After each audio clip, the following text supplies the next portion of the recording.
Que Deus abençoe a você, que Deus abençoe a todos que estão nessa caminhada aí de falar a verdade, de expor a hipocrisia dessa instituição, Igreja Universal do Reino de Deus, que Reino de Deus não tem nada, né? Que a gente sabe, nós que vivemos dentro dessa instituição, sabemos que está muito longe, né? De pregar a palavra de Deus. Na verdade, o que é pregado é o evangelho do Macedo, né? Que é uma mistura de judaísmo com autoajuda, é uma coisa meio estranha que é pregada, né? Hoje a gente tem essa consciência porque a gente leu a palavra, estudou a palavra, né? Orou a Deus, o Espírito Santo. Então, eu estava aqui na minha casa aqui e vendo alguns relatos, né? Estava lembrando de algumas passagens que aconteceu comigo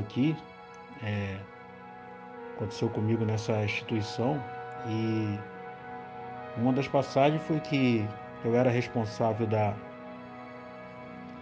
do, das vans, né? Que pegava o povo na, na terça-feira para ir para o descarrego, e, e eu saía cedo, por volta de 3 horas da tarde, evangelizando nos bairros, é, passando de casa em casa, pedindo para o povo se preparar, né? Que as vans ia passar para pegar o povo e tal. E fazia um trabalho muito forte de, de evangelização, né? É, Na verdade, hoje a gente sabe que é mais um proselitismo do que evangelização, né? Então, nisso eu tinha que alugar 2, 3 vans, né? Porque por eu ter um coração puro e me dedicava, né, àquilo que eu fazia, então era, era, era 2, 3 vans que ia lotada, ia lotado mesmo, né? Bastante pessoas iam, eu levava 3 vans, o menos era 2 vans e lotada, né? Então, quando chegava a hora de pagar a van, que eu ia no pastor, falar, pastor, olha, tem que levar a importância da van. Aí ele falava, olha, vai lá fora e pede os grupos, né? Pede grupo. Aí eu pedia e tal. Só que a gente conseguia pagar, pagamos algumas vezes, mas depois ficou apertado para os grupos, né? E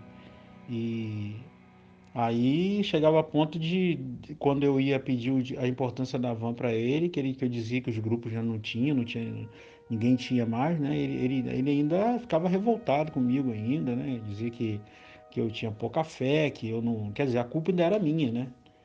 Enfim, a ponto chegou um ponto que aí ele falava, ó, fala pro rapaz que amanhã a gente leva lá no, né, para ele. Aí passava esse amanhã, nunca levava. Chegou um ponto que na minha cidade tinha um local lá onde chamava Ponto das Vans, né? Onde o pessoal fazia lotada, essas coisas todas. E chegou um ponto que nenhum motorista de van mais queria fazer lotada para a igreja, porque não pagava, entendeu? Não pagava. E na época eu não entendia, né? Por que a igreja arrecadava tanto e os cultos de, de descarrego era lotado, e às vezes o pastor fazia aqueles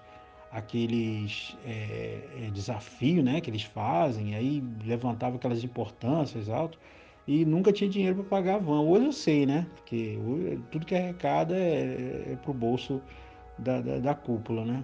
E outra passagem que aconteceu comigo também, que, que foi interessante, né, uma coisa bizarra, né, é que o, eu era tecladista na igreja, né? E tinha um teclado muito antigo na igreja. Então, conversando com o pastor autorizou a minha a, a pedir os grupos, né? Conversar com os grupos, o pessoal do grupo, os obreiros, os evangelistas, o grupo jovem, enfim, que eu autorizou que eu andasse na igreja, né? Conversando com o pessoal dos grupos e para arrecadar dinheiro para comprar um teclado. E nisso arrecadamos por volta de R$ 2.500, por aí que arrecadamos. Aí eu fui na loja, né, de instrumentos, o pastor me autorizou a ir na loja de instrumentos comprar o teclado. Não teclado, não era um teclado muito dos melhores, mas era um teclado que quebrava o galho da igreja, né? Uma igreja pequena, né? Igreja de cento e poucas pessoas, quebrava o galho da igreja.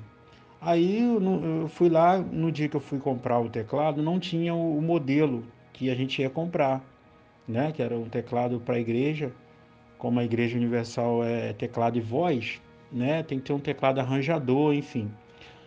Teclado mais ou menos, né? Não pode ser um teclado muito ruim. Aí não tinha o modelo que eu queria comprar, que a igreja ia comprar na época. Então eu voltei para a igreja e falei, pastor, não tem o modelo, o rapaz ficou de me ligar quando chegasse o modelo do teclado. Aí ele, tudo bem, guardou o dinheiro. Nesse meio tempo, trocou de pastor. Trocou de pastor. Veio um pastor novinho. E o rapaz me ligou, né? Logo que trocou, o rapaz me ligou dizendo que tinha chegado o modelo do teclado e eu fui pedir essa importância do teclado para o pastor. Eu pedi uma vez, o pastor enrolou, não, depois eu vejo, tá, agora tô na correria e tal. Não deu. Pedi 2 vezes, o pastor também me enrolou. Terceira vez, o pastor me enrolou. Aí eu fui saber, por comentários dentro da igreja, que a importância que a gente tinha levantado para o teclado já tinha ido para o Templo de Salomão. Que o pastor tinha mandado para o Templo de Salomão para pagar dívida de livros, se eu não me engano. Então aquilo eu fiquei muito revoltado, né? Porque foi eu que pedi, eu que falei com o pessoal, teve até pessoas do povo que ajudou, né, na época. E eu falei com o pessoal que era para comprar o teclado, e agora? Como que eu vou fazer, né? Que não apareceu o teclado novo. Como que eu ia ficar, minha cara ia ficar dentro da igreja? Então aquilo eu fiquei muito revoltado, eu falei. Então quando o pastor reuniu os grupos depois do culto, né? Depois da reunião, o pastor reuniu em frente ao altar e falou: olha, os grupos não vão embora, não, que eu quero dar um recado. E nisso que ele reuniu os grupos, eu fui e questionei ele. Eu falei, pastor, olha, foi levantada a importância para comprar o teclado e até hoje ninguém sabe para onde foi esse dinheiro. Então o pastor ainda falou que, que ele insinuou, né? Tem gente que dá oferta para Jesus, ainda fica reclamando para onde vai a oferta e tal. Só que não era isso. A questão era que a gente era cobrado a falar a verdade. E a direção, né, o pastor estava mentindo para a gente, né? Eu levantei uma importância para uma coisa e ele pegou aquela importância e fez outra, né? Como se a gente fosse simplesmente arrecadadores e não interessa, não dá obediência, não fala. A gente somos simplesmente escravos, né? A gente não tem que a gente não existe, né? Parece que nós somos pessoas que na época ele achava que nós somos era pessoas que eram retardados mentais, né? Que não, vocês estão aqui para fazer o que eu mando e arrecadar e tem que ficar quieto, né? E eu era tido como um rebelde por causa disso, porque eu questionava mesmo, né? Eu questionava. O pastor falava negócio de dízimo dobrado, e quando terminava o culto eu falava, pastor, isso não existe na Bíblia, né? Então eu era tido como um rebelde. Eu acho que naquela época, acho não, tenho certeza que naquela época Deus já trabalhava na minha mente, né? Na questão de me libertar desse evangelho do Macedo aí, entendeu? Então é isso, palhaço cristão. É isso que eu queria falar da hipocrisia, né? Que todo mundo já sabe, né? Mas é que a gente vai lembrando de coisas, né? Que acontece.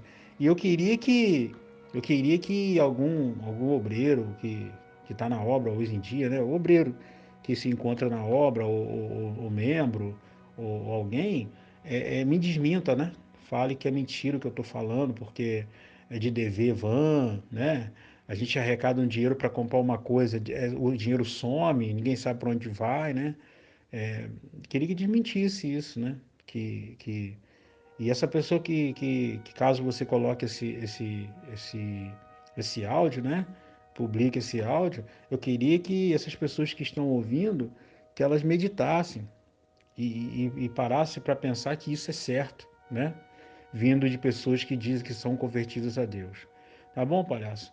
Então a gente vai lembrando de coisas aí, e assim que a gente for devagar, a gente vai gravando os áudios aí, se você, de acordo com a sua disponibilidade, que você quiser colocar no ar aí, tá bom? Que Deus abençoe. Deus abençoe você, abençoe essas pessoas que estão nessa luta aí para explanar a verdade aí e libertar os, essas pessoas que se encontram em cativeiro aí, presas por falta de entendimento. Tá bom, meu irmão? Que Deus abençoe em nome do Senhor Jesus.